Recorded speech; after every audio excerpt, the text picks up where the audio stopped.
যুবক যৌবন চাও তো আমার কাছে, ধনী ধন চাও তো আমার কাছে, রূপসী রূপ চাও তো আমার কাছে, সুস্থতা চাও তো আমার কাছে, সব ভান্ডার ওনার কাছে। আমরা সব মোহতাজ, মুখাপেক্ষী। ওই আল্লাহ ডেলি 5 বার ডাকে। কয়বার? কয়জন আসে মসজিদে? কয় ফ্যাক্টরিতে নামাজের জায়গা আছে বলেন? আজান হইতে দেরি, বাহিরে যাওয়া বুঝলাম নিষেধ, ফ্যাক্টরির ভিতরে জায়নামাজ বিছায় কয় ফ্যাক্টরিতে বলেন? বলেন, এখানে তো শ্রমিক আছে বহু, কয় ফ্যাক্টরিতে জায়নামাজ আছে, নামাজের জায়গা আছে? কয় ফ্যাক্টরিতে আছে? আমি দুনিয়া ঘুরা বলতেছি, নাহলে বলতাম না। অথচ ফ্যাক্টরির মালিক গায়রে মুসলিম, চাইনিজ, মালয়েশিয়া যান, প্রত্যেক ফ্যাক্টরিতে নামাজের জায়গা আছে।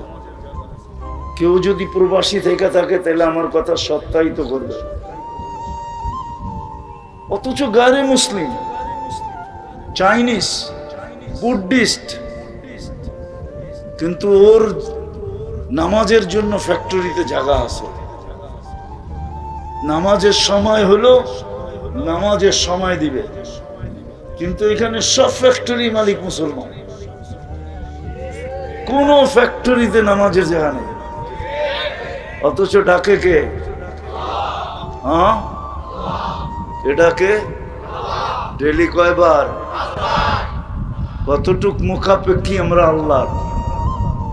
কতটুক? আরে বলেন না, শ্বাসে শ্বাসে মুখাপেক্ষী, শ্বাসে শ্বাসে। এক শ্বাস স্বাভাবিক নিতে দেওয়ার দাম দিতেছি আমি, দাম শুনাইতেছি। স্বাভাবিক শ্বাস নেওয়ার দাম কতটুকু? 2020-এ বাংলাদেশের এক শিল্পপতি করোনায় আক্রান্ত হয়ে যখন ভেন্টিলেটরে ছিল, ডাক্তারদেরকে বলছিল আমাকে স্বাভাবিক শ্বাস নিতে দাও, আমার সারা জীবনের সমস্ত সম্পত্তি তোমাদের নামে লেখা দিব। পত্রিকায় আছে, পত্রিকায়।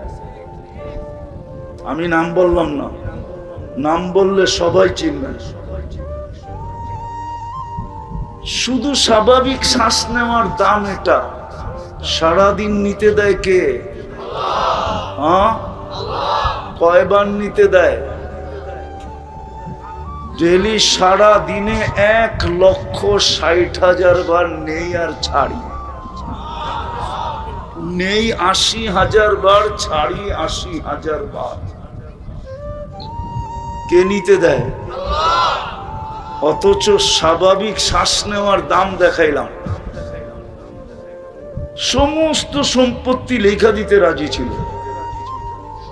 তারপরও চাইছিল স্বাভাবিক শ্বাস নিতে।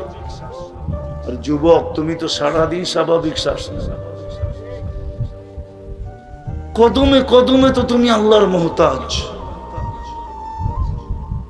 রাত্রে ঘুমায়া যাই, সকালে উঠাইলে না উঠব? যদি না উঠান, দুনিয়াতে কি প্রমাণ নাই? কোরআনে তো প্রমাণ আছে। 309 বছর উঠান নাই, 309 বছর। আসহাবে কাহাবকে 309 বছর ঘুম পড়ায় রাখছেন, 309 বছর এই জমিনে ঘুম পড়ায় রাখছেন। 309 বছর উঠতে দেন না। বলো, তোমাকেও যদি উঠতে না দেয়? এখনো আছে।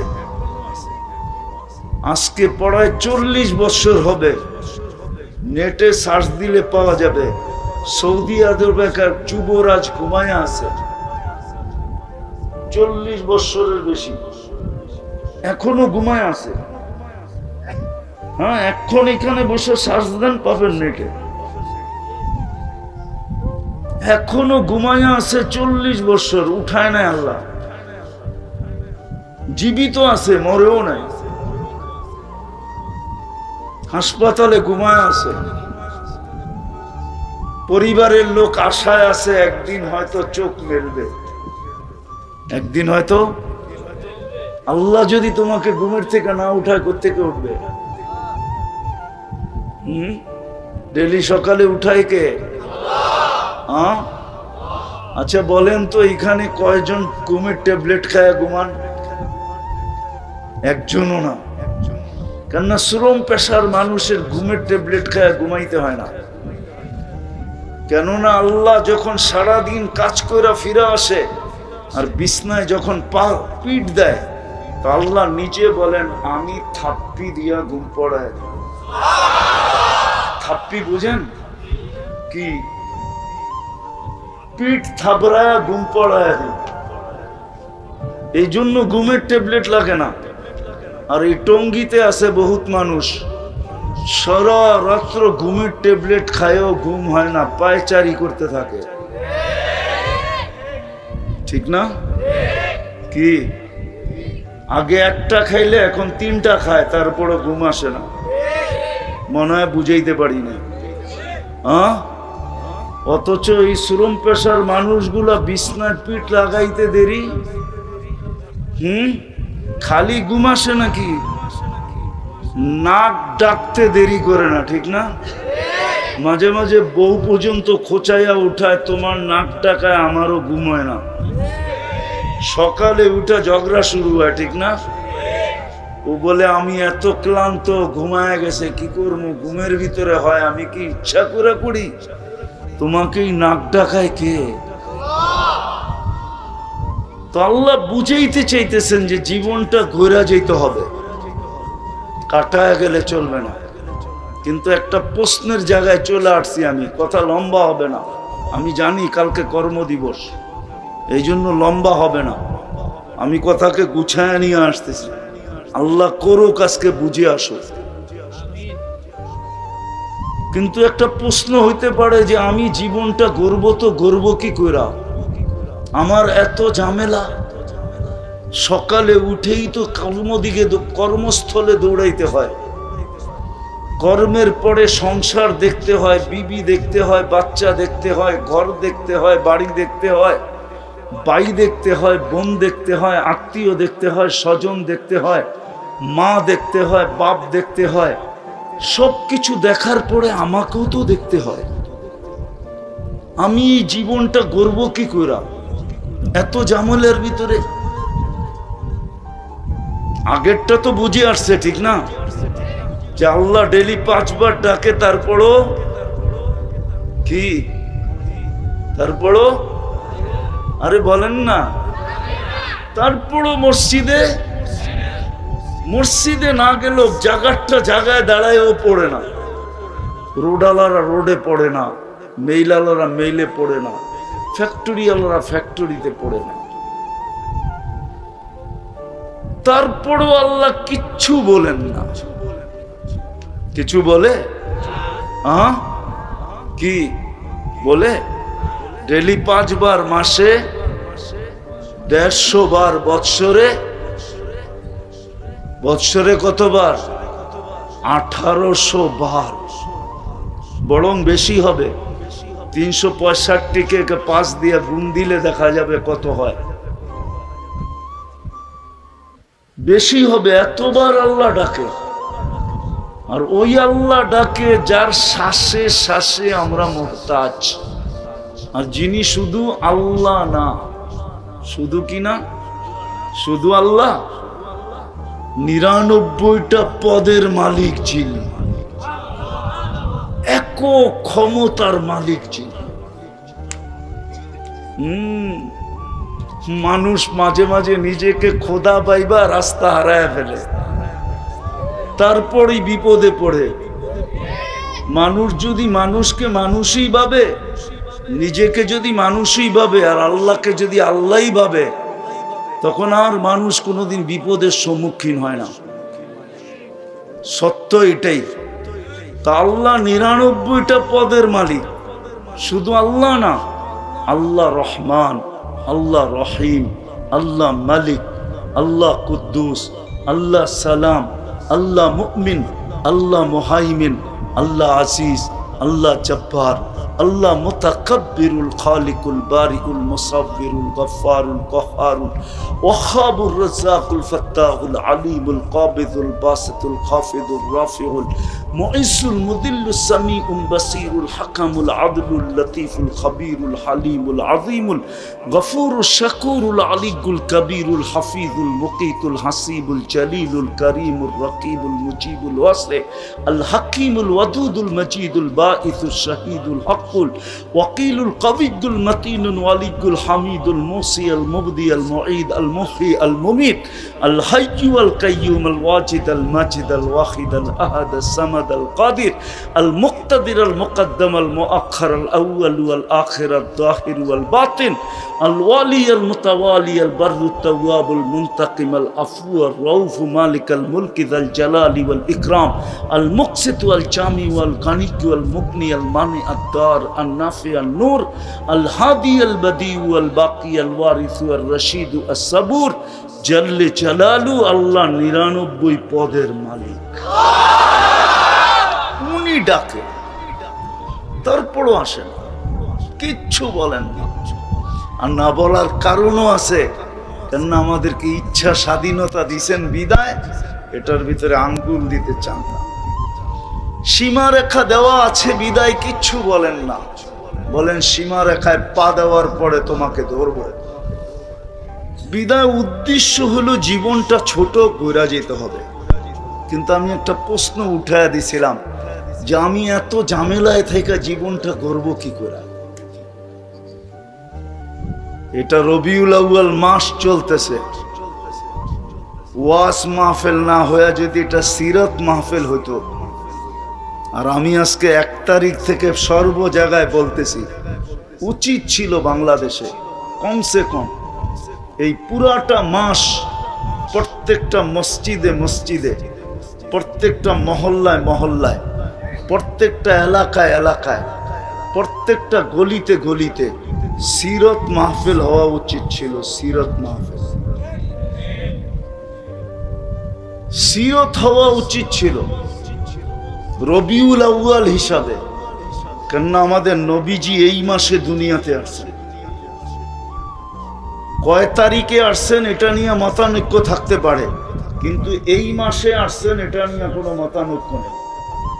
রবিউল আউয়াল মাসে দুনিয়াতে আসছেন, আবির্ভাব ঘটছে রবিউল আউয়াল মাসে, রবিউল আউয়াল মাসে জন্ম নিছেন।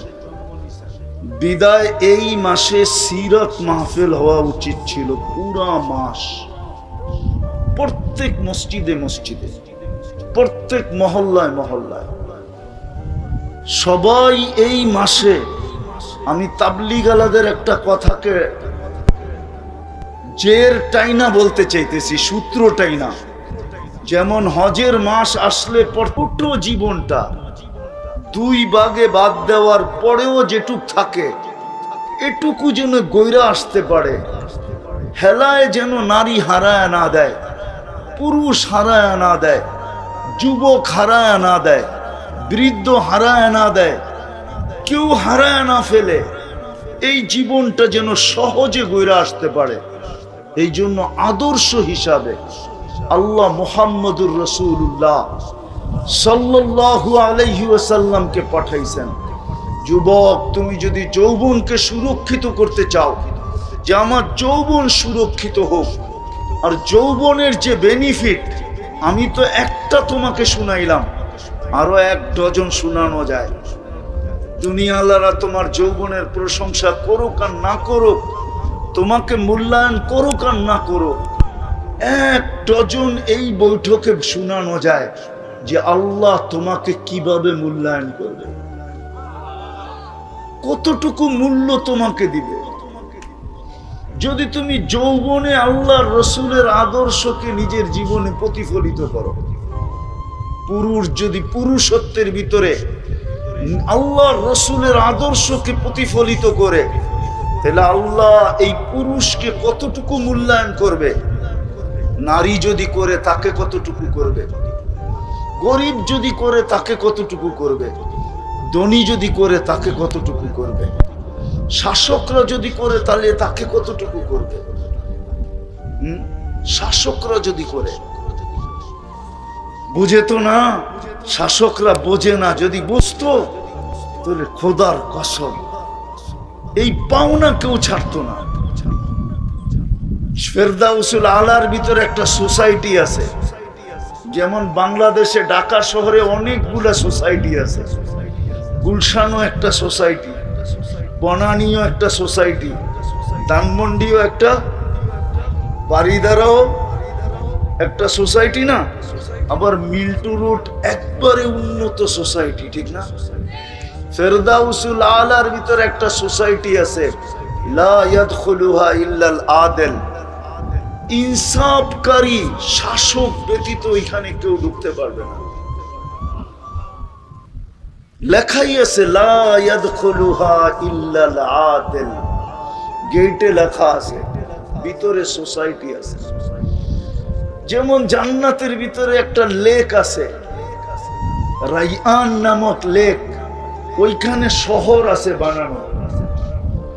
ওটার ভিতরে হাফেজ ব্যতীত কেউ ঢুকতে পারবে না, শুধু হাফেজ ঢুকবে।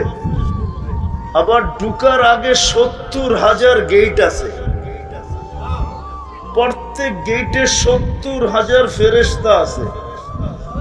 যখন সে ঢুকবে তো 490 কোটি ফেরেশতা তাকে গার্ড অব অনার দিবে, শুধু সালাম দিয়া না, আবার প্রত্যেকের হাতে উপটোকন থাকবে। এরকম জান্নাতে সোসাইটি আছে। তো যেটা বুঝাইতেছিলাম, রাসূলুল্লাহ সাল্লাল্লাহু আলাইহি ওয়াসাল্লামকে আদর্শ বানায় আল্লাহ পাঠাইছে শুধু আমাদের জীবনটাকে গড়ার জন্য। নারী নারীত্বের জীবন গড়ো, পুরুষ পুরুষত্বের জীবন গড়ো, যুবক যৌবনকে গড়ো, ধনী ধনাঢ্যর জীবন গড়ো, গরিব দারিদ্রতার জীবন গড়ো, শাসক শাসিতের জীবন গড়ো, শাসনের জীবন গড়ো, শাসিত শাসিতের জীবন গড়ো। প্রত্যেক ব্যক্তি তার জীবনটা গড়ো। এই জন্য এই মাসে আল্লাহ মুহাম্মদুর রাসূলুল্লাহ সাল্লাল্লাহু আলাইহি ওয়াসাল্লামকে পাঠাইছেন। উনি আয়েশা আমাদেরকে করার পদ্ধতি দেখাইছেন, শর্ট সময় কিভাবে গড়তে পারি। জীবনটা তো ছোট, এই ছোট সময়ের ভিতরে যেন গড়তে পারি, তো আমাদেরকে উনি পদ্ধতি দেখাইছেন। ওনার কারণেই আমরা এই পদ্ধতি পাইছি, নাইলে আমরা পাইতাম না। কোনো উম্মত পায় নাই, কোন নবীর উম্মত পায় নাই, 1.25 লক্ষ নবীর উম্মত পায় নাই, 312 জন রসুলের উম্মত পায় নাই, 4 জন উলুল আজমি মিনার রসুলের উম্মত পায় নাই, 3 জন কিতাবদারি রসুলের উম্মত পায় নাই, খলিলের উম্মত পায় নাই, আদম সফিউল্লাহর উম্মত পায় নাই, ইসমাইল জবিহুল্লাহর উম্মত পায় নাই, মুসা কালিমুল্লাহর উম্মত পায় নাই, ঈসা রুহুল্লাহর উম্মত পায় নাই। আমরা পাইছি সহজ পদ্ধতি। যদি আদর্শকে আদর্শ মনে করতে পারি আর জীবনে প্রতিফলিত করতে পারি, তাহলে আমি তো বইলা বেড়াই এক রাত্র জীবন গড়ার জন্য যথেষ্ট। কয় রাত্র? কয় রাত্র বলবেন? এক রাত্র। এটা আবার কোন রাত্র? এক লাইলাতুল কদর 83 বছর। আপনি বাঁচবেন কয়দিন? এক রাত্র জীবন গড়ায় যথেষ্ট। এক সুন্নতে 100 শহীদের মালা গলায় পড়ার জন্য যথেষ্ট। এক সুন্নত। এই জন্যই তো আমি বলি, যুবকরা যদি চুল নেটে না দেখা কাটতো, যদি সেলুনে যাইয়া বলতো যে আল্লাহর রসুলের আদর্শ মতে আমার চুল কেটে দাও, আর সেলুনওয়ালা যদি না জানতো, যদি হুজুরের কাছে ফোন করে জিজ্ঞাসা করে নিত যে আমার রসুলের আদর্শে চুল কাটা কিরকম, মুহাল্লিকিন আর উসাকুম আও মুকাসসিরিন, আমি কিভাবে চুল কাটবো আল্লাহর রসুলের আদর্শ মতো আমাকে বলেন। তাইলে রব্বে কাবার কসম, যুবক, তোমার চুল কাটার আদর্শ যথেষ্ট হইতো। কিয়ামতের দিন যখন তুমি আল্লাহর রসুলকে দেখতে, তো সবার আগে হাত পাতার সুযোগ হতো। তোমাকে যদি প্রশ্ন করতো হাত পাতো কেন, বলে সারা জীবন আপনার আদর্শে চুল কেটে আসছি, আজকে হাত পাতবো না তো কবে পাতবো? কি দিবেন দেন না? কসম খোদা, যেখানে সারা দুনিয়ার বাংলাদেশের 99.9 যুবক চুল কাটে নেটে দেখা, নেটে দেখা না, নেটে না দেখো, সেলুনে যে ডিজাইন দেখা তো কাটে। হ্যাঁ, 99.9 যুবক। মা বোনরা যদি আল্লাহ রসুলের আদর্শ মতো চলতো, পুরুষ যদি আদর্শ মতো চলতো, বাপ যদি আদর্শবান বাপ হতো, সন্তান যদি আদর্শ শিখত যে মা বাবার সাথে আমার আদর্শ কি। রাসূলুল্লাহ সাল্লাল্লাহু আলাইহি ওয়াসাল্লাম আসছেন আমাদের এই ছোট জীবনটাকে গড়া দেওয়ার জন্য। এটাই আদর্শ নিয়ে আসছেন, এক একজনকে এক এক ভাবে গড়া দেওয়ার জন্য। গরিবরে দারিদ্রতার ভিতরে রাখা, জীবনকে গড়া দেওয়ার জন্য। নারীকে নারীত্বের ভিতরে রাখা। এক বয়ানে তো সব বোঝানো যাবে না, এতটুকু বোঝানো যাবে, কিন্তু সত্য এটাই, আমাদের জীবনটা যদি আল্লাহর রসুলের আদর্শে আদর্শবান না হইল, আল্লাহর রসুলের আদলে না হইল, আল্লাহর রসুলের আদর্শ মতো যদি না হইল, তাহলে জীবন করবে না, জীবনটা কেটে যাবে। কালকে প্রশ্নের সম্মুখীন হব। হতে পারে এই অল্প সময়ের জীবনকে মিলায়া দিতে যায়, হিসাব কিতাব মিলায়া দিতে যায় 50,000 বৎসর দাঁড়ায়া থাকতে হবে। লা ইয়াসালু কাদামা আবদিন, পাও হেলাইতে দিবে না। তুবাদ্দিলুল আরদা গায়রাল আরদ, জমিনকে উল্টায়া দিবে, নিচে আগুন জ্বালায়া দিবে। এখনো আগুন আছে। কিরকম আগুনের তাপ হবে নিচের? আল্লাহর রসুল বলছে লাউ উলকিয়া জিবালাত দুনিয়া লাযাবা, আগুনে মোমবাতি ঢাললে গলতে সময় নেয়, কিন্তু পাথরের পাহাড়গুলা নিক্ষেপ করতে গলতে সময় নিবে না। এরকম কঠিন আগুন থাকবে।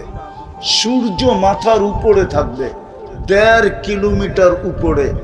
এখন 9,30,00,000 মাইল দূরে সূর্য ডুবে গেছে, এখন বাজতেছে 11টা, ডুবছে 5:12-তে। 5 আর 6 11, মোটামুটি 5 ঘন্টা হয়ে গেছে, 6 ঘন্টার কাছাকাছি সূর্য ডুবে গেছে। তারপরও সবার কপালে ঘাম দেখতেছি। যেদিন সূর্য 1.5 কিলোমিটার মাথার উপরে আসবে কেমন তাপ হবে? 50,000 বৎসর দাঁড়ায়া দিতে হবে হিসাব। বলবেন 60 বৎসরের এত ছোট জীবনের হিসাব দিতে 50,000 বৎসর কেন লাগবে? তাইলে ওইটা দেখাইতে গেলে সময় বেশি লাগবে। একটা দিয়েই দেখাই, ডেলি 1,60,000 বার শ্বাস প্রশ্বাস নেন, মাসে কতবার নেন? বৎসরে কতবার নিছেন? 30-35 বৎসরে কতবার নিছেন? ডেলি যে 1,60,000 বার নেন। এই মজলিসে একজন আমাকে বলুক ডেলি আমি 200 বার আল্লাহ বলায় অভ্যস্ত। এক যুবক বলুক যে আমার হাত কাজ করে, আমার পাও কাজ করে, আমি মুখ দিয়ে আল্লাহ আল্লাহ বলি, আর ডেলি আমি কমসে কম 200 বার আল্লাহ বলে ডাকি। একজন হাত উঠায় বলুক যে আমি ডেলি 200 বার আল্লাহ বলায় অভ্যস্ত।